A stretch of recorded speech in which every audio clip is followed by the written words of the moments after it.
एक समय की बात है, एक छोटे से गांव रामपुर में बहुत ही गरीब और बदनसीब लड़का मोहन रहता था।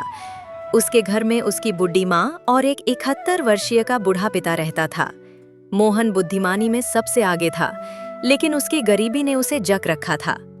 हाल ही में मोहन अपनी इकलौती बहन की शादी एक गरीब मजदूर से किया था, जिसके कारण वो काफी कर्जे में डूब गया था।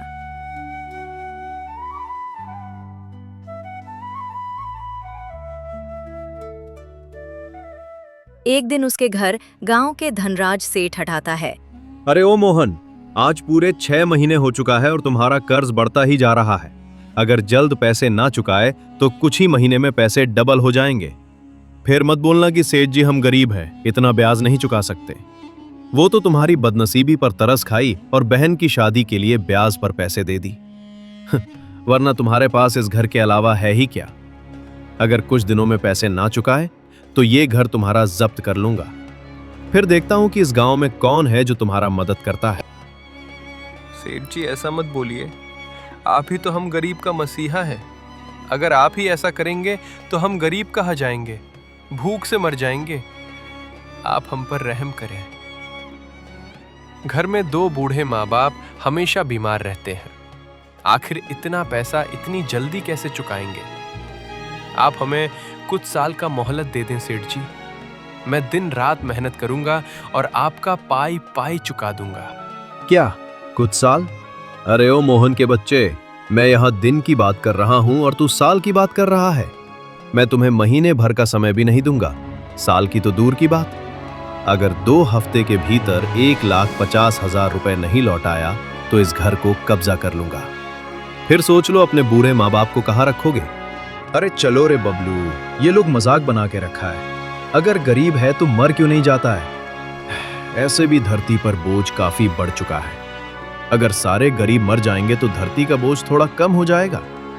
और हाँ मोहन, अगर पैसे ना चुका सको तो मुझ पर एक रहम करना, आत्महत्या कर लेना, क्योंकि तुम जैसे गरीब के कारण ही हमारा गांव बदनाम है। धनराज सेठ कठोर के साथ एक जालिम भी था। वो मोहन को 2 हफ्ते का समय दिया था। अगर मोहन जल्द 1.25 लाख जमा नहीं किया तो उसका घर जब्त हो जाएगा। उसके बूढ़े माता पिता उदास देख मोहन से कहते हैं, क्या हुआ बेटा, सेठ जी किस लिए आए थे?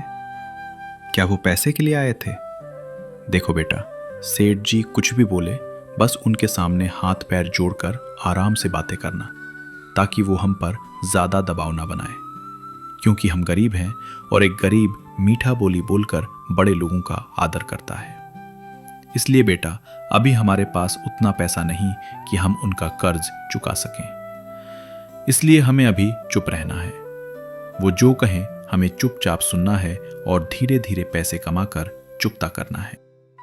हाँ पिताजी, आप बिल्कुल ठीक बोल रहे हैं। धनराज सेठ जी पैसे के लिए आए तो थे, लेकिन आपका दिया हुआ संस्कार मैंने पालन किया और उनके सामने हाथ जोड़कर रहम की भीख मांगा। कहा कि सेठ जी कुछ समय का मोहलत दें, मैं आपका पैसा चुका दूंगा।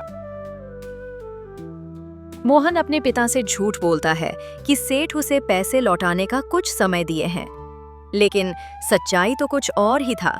जो मोहन अपने दिल में बहुत सारा दर्द छिपा कर रखा था। एक गरीब को हमेशा झुक कर रहना पड़ता है, कभी ऐसे सेठ के सामने तो कभी इन हालातों के सामने। गरीब दर दर ठोकर खाता है, लेकिन कोई उसे पूछने वाला नहीं होता है। अरे बबलू, अब तो इंतजार है बस 2 हफ्तों की। अगर इस 2 हफ्ते में मोहन मेरा पैसा ना चुकाया तो उसका घर जब्त कर लूंगा। फिर देखता हूँ कौन उसे बचाता है। मुझे आज भी वो दिन याद है जब उसके पास एक उपजाऊ जमीन हुआ करता था।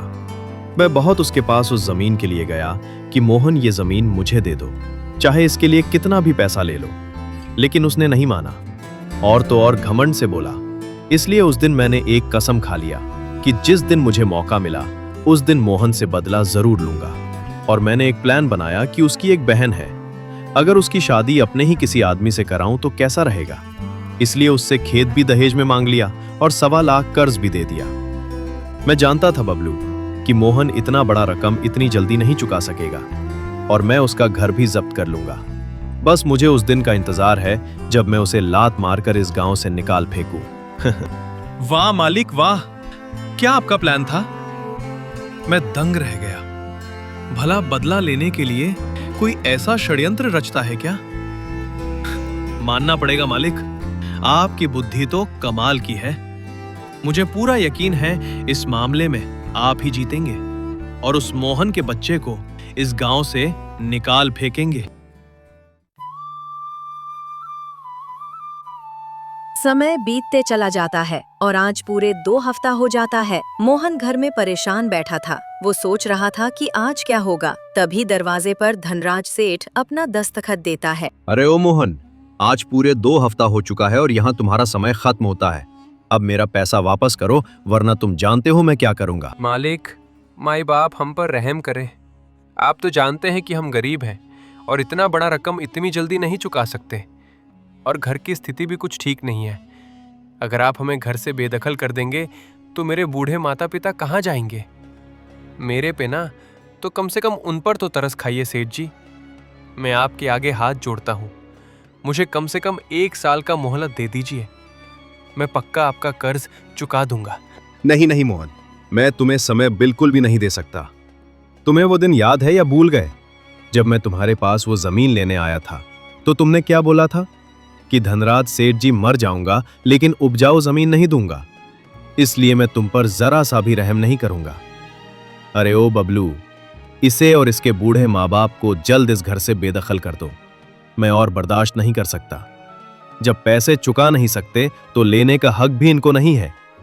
जब दर दर की ठोकरें खाएंगे तब इनको समझ आएगा कि कर्ज लेना कितना खतरनाक होता है। सेठ निर्दयी था। मोहन बहुत गिड़गिड़ाया कि कुछ समय का मोहलत दे दो, ऐसे माँ बाप को बेदखल मत करो। लेकिन सेठ नहीं माना और तीनों को उस घर से निकाल फेंका। मोहन और उसके बूढ़े माँ बाप उदास वहां से एक ऐसी मंजिल की तलाश में निकल जाते हैं जो खुद उन्हें पता भी नहीं होता है। अरे बेटा, अब हम लोग कहाँ जाएंगे? घर भी धनराज सेठ ने हथिया लिया और मैं हमेशा बीमार ही रहता हूँ। हमारे जीवन का सबसे बड़ा गलती था कि हमने अपनी बिटिया की शादी उस नीच सेठ के आदमी से किया। उसने बड़ी चालाकी से जमीन भी दहेज में ले लिया और 1.25 लाख कर्ज भी थमा दिया, और आज उसने घर से भी निकाल दिया। वाह भगवान, एक गरीब के साथ ऐसा हो रहा है और आप चुपचाप बैठकर देख रहे हैं। मेरा तो कुछ नहीं, मैं कुछ दिनों का ही मेहमान हूं, लेकिन मेरे बेटे का क्या होगा? अब उसका जीवन कैसे चलेगा? मोहन के पिता अंदर ही अंदर फुट फूट कर रो रहे थे, लेकिन बदनसीबी ऐसी थी कि बेचारा मोहन कुछ नहीं कर सकता था। बेचारा बहुत मेहनत करता है और जैसे तैसे जंगल में ही एक कुटिया बनाता है और उसमें रहने लगता है। मोहन अपने माँ बाप के लिए एक छत का निर्माण तो कर दिया था, लेकिन उनके लिए दवाइयाँ लाना मोहन के लिए मुश्किल था, क्योंकि दवाई लाने के लिए उसके पास पैसा नहीं था। जैसे तैसे 2 दिन बीत जाता है और मोहन के माता पिता काफी बीमार पड़ जाते हैं। मोहन बेटा, अब हमें जाने का इजाजत दो। अब मैं और तुम्हारे पास नहीं रह सकता। भगवान ऊपर से बुला रहे हैं। गरीब का किस्मत भगवान भरोसे ही चलता है। हमारे पास पैसे नहीं कि तुम मेरे लिए दवाइयां ला सको। जब तक भगवान चाहे तब तक जिया, लेकिन अब नहीं। नहीं पिताजी, आप ऐसा मत बोलिए। आप और माँ मुझे छोड़कर नहीं जा सकते। हे भगवान, आपने तो मेरा सब कुछ छीन लिया, कम से कम माँ पिताजी को मत छीनो। इनके अलावा मेरा है ही कौन? माँ, आपको कुछ नहीं हो सकता, हिम्मत रखो। हे भगवान, मेरे पास पैसे भी नहीं है, अब मैं क्या करूं?